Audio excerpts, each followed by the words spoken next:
பிரிட்டனில் உங்களுக்கு பிடித்தமான இல்லங்களை சொந்தமாக்கிக் கொள்ள எப்பொழுதும் நாடுங்கள் Sri estate agent accountancy and tax. எங்களை மிக விரைவாக சந்திக்கும் போது நாங்கள் மிக விரைவாக உங்களுக்கு அந்த வீட்டு பிரச்சனையை தீர்த்து உங்களுக்கு ஒரு சொந்த வீட்டுக்காரராக நாங்கள் மாற்றி அமைச்சு தருவோம். 333 ரெய்னர்ஸ் லேன், பினா. தமிழ் உறவுகளே வணக்கம். இப்பொழுதும் நாங்கள் லண்டன் ரெய்னர்ஸ் லேன் ஸ்ரீ எஸ்டேட் ஏஜென்ட்டில் இருந்து உங்களோடு பேசுகின்றோம். இந்த வீடு வாங்குவது விற்பது என்கின்ற துறையிலே மிக நீண்ட அனுபவத்தை கொண்டிருக்கும் ஸ்ரீ எஸ்டேட் ஏஜென்ட் ராஜன் அவர்களை இப்பொழுதும் நாங்கள் சந்திக்கின்றோம். வணக்கம். வணக்கம். வணக்கம். பல்வேறு விடயங்கள் நீங்கள் தெரிவித்துக் கொண்டிருக்கின்றீர்கள். இதனை கேட்பவர்கள் பயன்பெறுகின்றார்கள் என்பதையும் அவர்கள் எமக்கும் அறிய தருகின்றார்கள். உங்களோடும் நேரடியாக பேசுகின்றார்கள். பலர் பேசியிருக்கின்றார்கள். அவற்றில் இருந்து ஒன்று அல்லது இரண்டு விடயங்கள் உங்களுக்கு மிக மிக பிடித்தமான விடயங்களாகவும் இருக்கும். அவர்கள் வீடு வாங்குவதை பற்றியும் பேசியிருப்பார்கள். இந்த வீடு வாங்குவதற்கான கடனை எவ்வாறு பெற்றுக்கொள்ளலாம் என்பது பற்றியும் பேசியிருப்பார்கள். நிச்சயமாக. அப்படியானதில் இருந்து ஒரு விடயத்தை பேசிக்கொண்டு நாங்கள் அடுத்த விடயங்களுக்கு செல்லலாம் என்று நினைக்கின்றேன். நல்ல விடயம். நிறைய மக்கள் எனக்கு கோல் பண்ணியிருக்கணும். என்னென்னு சொன்னால், அந்த ப்ராப்பர்ட்டிகளை வாங்கும் போது அவைகள் கூடுதலாக பல விடயங்களை கவனிக்க வேண்டியதாக இருக்குது. என்னென்னு சொன்னால், இப்போ சில பேர் நினைக்கணும் அந்த வீடுகளை வாங்கக்குள்ளே தாங்கள் ரீபேமெண்ட்டுக்கு போகணுமெண்டு. அப்போ இந்த ரீபேமெண்ட்டுக்கு போகிறதுன்றது சில பேருக்கு கடினமாக இருக்கும். அவைகளுடைய வருமானம் காணாத பட்சத்தில் அவைகள் ஒரே விடயத்தை யோசிக்கணும். இந்த ப்ராப்பர்ட்டியை அதாவது அந்த வீட்டை தங்களுக்கு சொந்தமாக்கணுமென்ற ஒரே குறிக்கோளாக இருக்க வேணுமே ஒழிய அந்த ரீபேமெண்ட்டுக்கு போகிறதா இன்ட்ரெஸ்ட் ஒன்லியில் இருக்கிறதா அது முக்கிய விடயம் கிடையாது. நீங்கள் முதல்ல அந்த வீட்டை உங்களோட பேருக்கு மாற்றி உங்களோட சொந்தக்காரனாக வரணுமென்றது தான் உங்களோட முதல் டார்கெட்டாக இருக்கணும். அதுக்கு பிறகுதான் நீங்கள் அந்த ரீபேமெண்ட்டுக்கு போகிறத பற்றி யோசிக்கலாம். முதல்ல நாங்கள் ஒரு 2 வருஷத்துக்கு நீங்கள் அந்த வீட்டை வாங்கி ஒரு வட்டியை மட்டும் கட்டிக்கொண்டு இருக்கும் போது உங்களுக்கு அந்த உங்களோட நேம் இந்த கிரெடிட் ஃபைலில் அப்டேட் பண்ணப்படும். ஒரு 24 மாதத்துக்கு அப்டேட் பண்ணப்படும். அப்படி அப்டேட் பண்ணுற பிறகு நீங்கள் ரீபேமெண்ட்டுக்கு மாறுறது இலகுவாக இருக்கும். ஏனெண்டா அப்போ 2 வருடங்களுக்கு பிறகு நீங்கள் மோர்கேஜை கட்டி உங்களோட கிரெடிட் ஃபைலில் உங்களோட நேம் 24 மந்த்துக்கு அப்டேட் பண்ண பிறகு வங்கிகள் குறைஞ்ச வட்டி வீதத்தில் தருவினோம். அப்போ நாங்கள் போய் அந்த ரீபேமெண்ட்டுக்கு மாற்றிக்கொள்ளலாம். என்னுடைய 25 வருஷ அனுபவம் தான் இதை நான் மக்களுக்கு எடுத்துரைக்கக்கூடிய மாதிரி இருக்குது. என்னென்னு சொன்னால், எங்களோட அனுபவம் ஒரு பெரிய ஒரு விடயம். அப்போ என்னட்ட மக்கள் நிறைய வர்றது காரணமே எங்களுடைய நீண்ட கால அனுபவம். 25 வருஷம் இந்த மார்க்கெட்டில் நாங்கள் நிலைச்சு நிற்கிறதும் எங்களுடைய அனுபவத்தாலேயும் இன்றைக்கு 25,000 தமிழ் மக்களுக்கு வீடுகள் கடையில் வாங்கி கொடுத்துருக்கிற ஒரு நிலப்பாடும் எங்களை உண்மையிலேயே ஒரு சிறப்பாக இந்த விடயத்தில் எங்களுடைய அனுபவம் செயல்படுத்துகிறது. கிரெடிட் ஸ்கோர் என்பதை பற்றி அடிக்கடி பேசிக்கொள்வார்கள். ஆகவே இதுதான் அதுவா? நிச்சயமாக கிரெடிட் ஸ்கோர் என்பது நாங்கள் அதாவது கிரெடிட் கார்டை யூஸ் பண்ணும் போது தான் எங்களுக்கு அந்த கிரெடிட் ஸ்கோர் அதில் இருந்து தான் எங்களுக்கு கூடுதலாக கிடைக்கிறது. ஆகவே தமிழ் மக்கள் எப்போவுமே ஒரு கிரெடிட் கார்டை ஒவ்வொரு மாதமும் யூஸ் பண்ணி கடைசி மாதத்தில் அதை ஃபுல் பேமெண்ட்டை பே பண்ணி விட வேணும். நீங்கள் டெபிட் கார்டை யூஸ் பண்ணி நீங்கள் பொருட்களை வாங்குறதால உங்களோட கிரெடிட் ஸ்கோர் ஏறுறதுக்கு வாய்ப்பு கிடையாது. ஆகவே தயவு செய்து எங்கள் தமிழ் மக்கள் இந்த விடயத்தை புரிஞ்சு கொள்ளணும். ஒவ்வொரு தமிழ் மகனும் நீங்கள் ஒவ்வொரு மாதமும் கிரெடிட் கார்டை யூஸ் பண்ண வேணும். அப்போது தான் அந்த கிரெடிட் ஸ்கோர் உங்களுக்கு அப்டேட் ஆகி கூடுதலாக அதுன்ற பாயிண்ட்ஸ் உங்களுக்கு கிடைச்சண்டு இருக்கும். நீங்கள் அதை பயன்படுத்தாமல் டெபிட் கார்டை பயன்படுத்தினீங்களன்னு சொன்னால் உங்களுக்கு கிரெடிட் ஸ்கோர் அப்படியே தான் இருக்குமே ஒழிய மேற்கொண்டு அதுன்ற பாயிண்ட்ஸுகள் அதிகரிக்க வாய்ப்பு இருக்காது. பிரிட்டனில் இப்பொழுது பணவீக்கம் என்பது பற்றியே யாவரும் பேசிக் கொண்டிருக்கின்றார்கள். உங்களை போன்றவர்கள் அதில் மிகவும் கவனம் செலுத்தி கொண்டிருக்கின்றீர்கள் என்பதை நாங்கள் தெரிந்து கொள்கின்றோம். இவ்வாறு பிரிட்டனில் பணவீக்கம் நிலவிக் கொண்டிருக்கின்ற காலகட்டத்தில் லண்டனை போன்ற நகரங்களில் வீடுகள் வாங்குவது என்பது இலகுவானதாக இருக்கிறதா அல்லது கடினமானதாக இருக்கிறதா?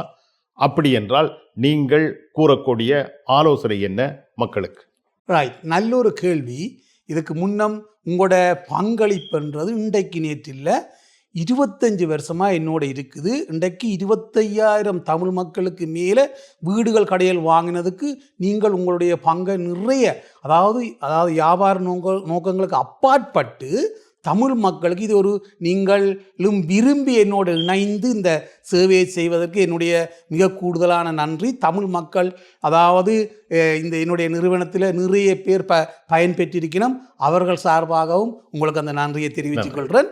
உண்மையிலேயே இன்றைக்கு பிரித்தானியாவின் பொருளாதாரம் என்று சொல்லிக்குள்ள அதுன்ற வளர்ச்சி ஒரு லிமிட்டில் தான் நிற்குது. இன்னும் வளர்ச்சி குறைவாகத்தான் இருக்குது. அதில் கடந்த 2 வருடமாக பிரித்தானியாவின் வளர்ச்சி ஒரு குறிப்பிட்ட அளவில் இன்றைக்கி எதிர்பார்த்த அளவில் கூட இல்லை. ஆகவே அந்த வட்டி வீதத்தை போன முறை நாங்கள் கதைச்ச மாதிரி பேங்க் ஆஃப் இங்கிலாந்து குறைச்சவை, அதே மாதிரி வார மாதம் 18ஆம் தேதி குறைக்கிறதுக்கு வாய்ப்பு இல்லை. ஏன்னு சொன்னால் இந்த இன்ஃப்ளேஷனை டக்கண்டு நாங்கள் போன முறை கதை கேட்க 3.6 இருந்த இன்ஃப்ளேஷன் இன்றைக்கு 3.8 போயிட்டுது. அப்போ அந்த இன்ஃப்ளேஷன் பண வீக்கம்ன்றது அதிகரித்து கண்டு வருது. ஆனால் எங்களோட தமிழ் மக்கள் ஒரு விடயத்தை புரிஞ்சு கொள்ளணும். நான் 25 வருஷ அனுபவத்தை உங்களோட பகிர்ந்து கொள்கிறேன். இந்த பணவீக்கம் கூடுது, வட்டி வீதம் கூடுது, குறைதண்டெல்லாம் நீங்கள் வீடு வாங்குகிற விடயத்தில் எதிர்பார்க்கக்கூடாது. நாங்கள் இந்த நாட்டுக்கு வரைக்குள்ள உண்மையாகவே 90ஆம் ஆண்டு 92, 93 காலப்பகுதிகளில் வீட்டின் விலை 50,000 ரூபா, 60,000 ரூபா.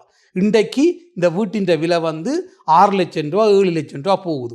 இதுக்குள்ளே செப்டம்பரில் இப்படியான பல பொருளாதார பிரச்சனையெல்லாம் வந்தது. ஆனால் பிரித்தானியா பொறுத்தவரையில் இன்று வரைக்கும் ப்ராப்பர்ட்டி மார்க்கெட் இன்க்ரீஸ் பண்ணிக்கொண்டு தான் கூடிக்கொண்டு தான் போகுதி ஒழிய ஒரு காலமும் குறைவதில்லை. அப்படி இல்லைன்னா 1 வருடம் 2 வருடம் ஒரு லெவலில் நிற்கும். ஆகவே எங்களோட தமிழ் மக்கள் பொருளாதாரத்தை காரணம் காட்டி இந்த முதல் வீடு வாங்குறவ யோசிக்கக்கூடாது. என்னட்டையெல்லாம் கோல் பண்ணி கேட்கணும், வட்டி வீதம் இப்படியா இருக்குது, இன்ஃப்ளேஷன் இப்படியா இருக்குது, நாங்கள் வீடு வாங்கலாம்னா நான் முதல் கேட்டதே நீங்கள் ஒரு 3 பெட்ரூம் வீட்டுக்கு 2,500 ரூபா 6க்கோ பே பண்ணுறீங்க.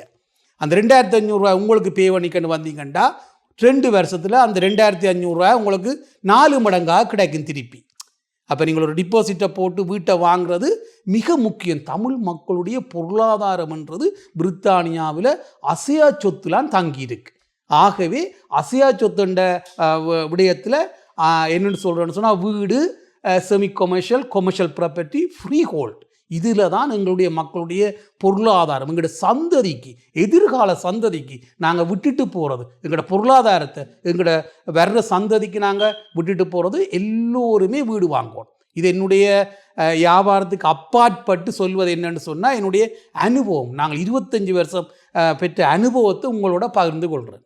வீட்டு விலை என்பது 2025 இந்த ஆண்டு இதை போலதான் வரும் ஆண்டில் இருக்குமா என்ற கேள்வியை உங்களிடத்தில் கேட்க தூண்டுகிறது.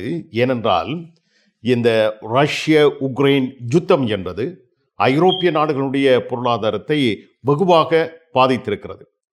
இப்பொழுது ஐரோப்பிய நாடுகளின் தலைவர்கள், அமெரிக்க நாட்டின் தலைவர் உட்பட இந்த ரஷ்ய உக்ரைன் யுத்தத்தை நிறுத்துவதற்காக பகீரத பிரயத்தனம் செய்கின்றார்கள். நிச்சயமாக நானும் இது பற்றி உங்களுக்கு நிறையவே தெரியும். ரஷ்யாவை பற்றி நீங்கள் மிக ஆழமாக நோக்கக்கூடியவர். அதிலே உங்களுக்கு சில உடன்பாடுகளும் இருக்கின்றது. ரஷ்யாவை கட்டுக்குள் கொண்டு வர முடியுமா என்று எல்லோருமே கேள்வி எழுப்புகின்றார்கள். அவரும் வாருங்கள் பேசுவோம் என்கின்றார், பேசுகிறார். ஆனால் அவர் தன்னுடைய நடவடிக்கைகளை அப்படியே தொடர்ந்து கொண்டுதான் இருக்கின்றார்.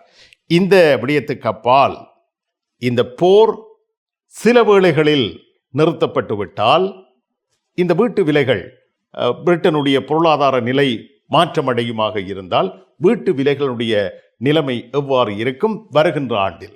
நிச்சயமாக ஒரு நல்ல கேள்வி. என்னென்னு சொல்ல, எப்போவுமே நீங்கள் அந்த என்னென்னு சொல்கிறேன்னு சொன்னால் அந்த வர முதல் சில விடயங்களை எனக்கு தெரிவிப்பதால் அதுக்கான பதிலை நான் உங்களுக்கு சொல்லக்கூடிய மாதிரி இருக்குது. அதாவது இந்த வருடம், அதாவது சாதாரணமாக விலை ஏறிக்கண்டு போகிற சில பகுதிகளில் விலை ஏறிக்கண்டு போகுது. தற்போது என்னென்னா அந்த மக்கள் கண்ட்ரியை விட்டு வெளியில் போயிருக்கிறோம் ஹாலிடேயால். அப்போ இந்த ப்ராப்பர்ட்டி மார்க்கெட் கொஞ்சம் லெவல்லே இருக்குது. இனியெல்லாம் திரும்பி வந்த உடனே பழையபடி விலை ஏறுறதுக்கான வாய்ப்பு நிறைய இருக்குது.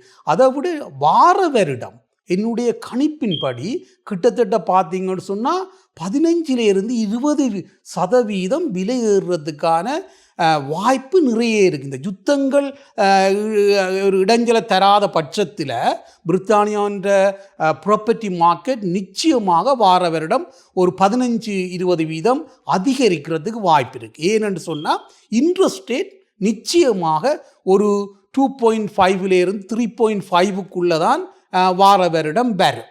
ஆகவே இன்ட்ரெஸ்ட் ரேட் கட்டாயம் குறைகிற பட்சத்தில் வீட்டு மோர்கேஜுகள் பேமெண்ட் குறைய வரும். ஆகவே இந்த வீட்டின் விலை அதிகரிக்கக்கூடிய வாய்ப்பு இருக்குது. ஆகவே தமிழ் மக்கள் இந்த வருட கடைசிக்குள்ள கூடுதலானவர்கள் வீடுகளை வாங்க வேண்டும் என்பதுதான் என்னுடைய அபிப்பிராயம். ஏனென்று சொன்னால் அப்போ தான் நாங்கள் பொருளாதாரத்தில் ஸ்ட்ராங்காக இருக்க முடியும். ஏன்னா வார வருடம் நீங்கள் 15-20% கூட கொடுத்து தான் வீட்டை வாங்க வேண்டிய ஒரு சூழ்நிலை இருக்கிறது.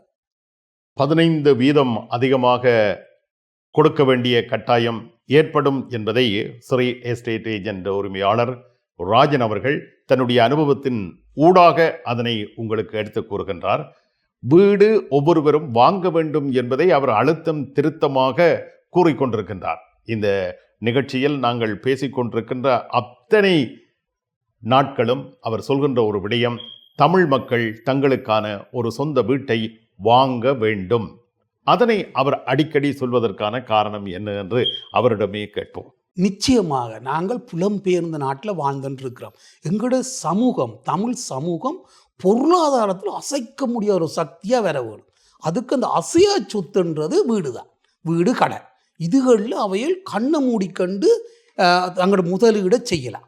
வேறொரு ஆளுக்கு முதலீடு செய்து வாடகைக்கு இருந்து காலத்தை கழித்து வீணடிக்கக்கூடாது. தங்களோட சொந்தமாக ஒவ்வொரு தமிழாலும் ஒவ்வொரு சொந்த வீடு, அதாவது பிரித்தானியாண்ட தமிழர்கள்டா இவர்களெல்லாம் சொந்த வீடு உள்ளவர்கள் என்று வேறு இனத்து மக்கள் எங்களை தெரிவிக்க வேணும். அதோட பொருளாதார ரீதியாக நாங்கள் அசைக்க முடியாத சக்தியாக வரணுமெண்டா நிச்சயமாக நாங்கள் ஒரு அசையா சொத்துக்கு சொந்தக்காரராக இருக்கணும். அது எங்களுக்கு முதல் எங்களுக்கு சொந்தமாக வீடு வாங்க வேணும். அதுக்கான முழு விடயங்களை நாங்கள் 25 வருடமாக 25,000 பேர் தமிழ் மக்களுக்கு மேலே செய்து கொடுத்து இருக்கிறோம். ஆகவே இன்னும் கொஞ்சம் பேராவது 40-50% இன்னும் வாடகை வீட்டில் இருக்கணும் தமிழாக்கள். அவைகளையும் கொண்டு சொந்த வீட்டுக்காரரை ஆக்க வேணும். இதுதான் என்னுடைய அபிப்பிராயம், என்னுடைய ஆசையும்.